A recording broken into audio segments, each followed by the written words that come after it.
నువ్వు కట్టుకున్న భార్య కావచ్చు, కన్న బిడ్డలు కావచ్చు, చనిపోయిన నాడు తీసుకెళ్లిపోయి ఊరు బయట నిన్ను కప్పెట్టేస్తారు. అంతటితో ఆ బంధం తెగిపోయింది. నీ బిడ్డలు నేను బహుగా ప్రేమించవచ్చు, నీ భార్య నేను బహుగా ప్రేమించవచ్చు, నీ అన్నదమ్ములు అక్క చెల్లిని బహుగా ప్రేమించవచ్చు.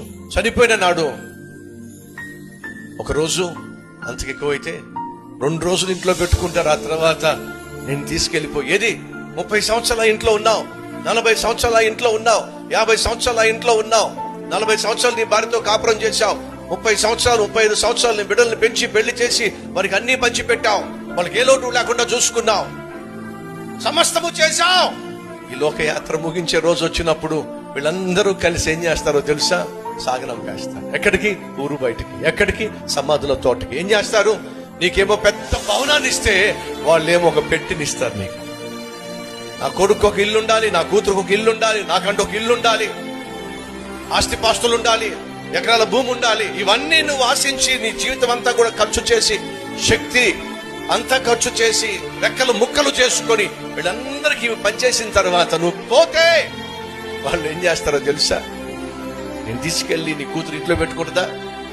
మా నాన్నే కదా ఈ ఇల్లు ఇచ్చింది, ఇప్పుడు ఎలా వదిలిపెడతాను నేను అని చెప్పి నీ శవాన్ని తీసుకెళ్ళి నీ కూతురు ఇంట్లో పెట్టుకుంటుందా?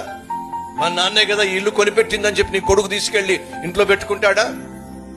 30, 40, 50 సంవత్సరాలుగా కాపురం చేసిన భర్త కదా అని చెప్పి నీ భార్యని నుంచుకుంటుందా? లేదండి. అందరూ కలిసి నిన్నేం చేస్తారో తెలుసా? ఊరు బయట 3 అడుగులు 6 అడుగులు పెట్టిలో పెట్టి కప్పెట్టేసి వచ్చేస్తారు. ఒక మాట చెప్పాలనుకుంటున్నా, వీళ్ళందరూ నిన్ను విడిచిపెట్టి కప్పెట్టేసి వచ్చేసినా సరే అక్కడి నుంచి పరలోకానికి తీసుకెళ్లేవాడు ఉన్నాడు. ఆయన ప్రభు అయిన యేసుక్రీస్తు. నువ్వు చచ్చిపోయినా సరే నిన్ను విడిచిపెట్టని వాడు ఎవడైనా ఉన్నాడు అంటే ఒకే ఒక్కడండి, నిన్ను ప్రాణంగా ప్రేమించిన నా ప్రభు అయిన యేసుక్రీస్తు.